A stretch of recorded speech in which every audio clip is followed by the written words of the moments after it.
সকালের মেঘলা ওয়েদার দেখে যেই না অনুপম বলল, কি উর্মি, হবে নাকি একটা লং ড্রাইভ? আমি তো এক কথায় রাজি। অমনি যে যার অফিস ডুব দিয়ে সকাল সকাল বেরিয়ে পড়লাম আমরা ডায়মন্ড হারবারের উদ্দেশ্যে। গাড়ি শহর থেকে যত এই সবুজের সমারোহে হারাতে লাগলো, তত কিন্তু বর্ষারানী আমাদেরকে একেবারে ঘিরে ধরেছিল। দারুণ একটা রোম্যান্টিক ওয়েদারের মধ্য দিয়ে আমরা অবশেষে ডায়মন্ড হারবারে পৌঁছে গেলাম। একদম প্রচণ্ড ঝমঝম করে চারপাশে বৃষ্টি পড়ছিল, তার মধ্যে বৃষ্টির বুক চিরে আমাদের গাড়ি একদম শাঁ শাঁ করে সামনের দিকে এগোতে লাগলো।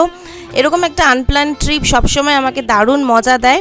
আর ডায়মন্ড হারবারে এসেছি অথচ বর্ষায় এসেছি, অথচ ইলিশ খাবো না, তা আবার হয় নাকি? তাই আমরা একটা রোড সাইড হোটেল দেবুর হোটেলে আমরা ঢুকলাম এবং খাবার দাবার অত্যন্ত ভালো ছিল। পোস্তর বড়া, মোচার ঘন্ট, আলু পোস্ত এবং তার সাথে ইয়ামি ডেলিশিয়াস ইলিশ।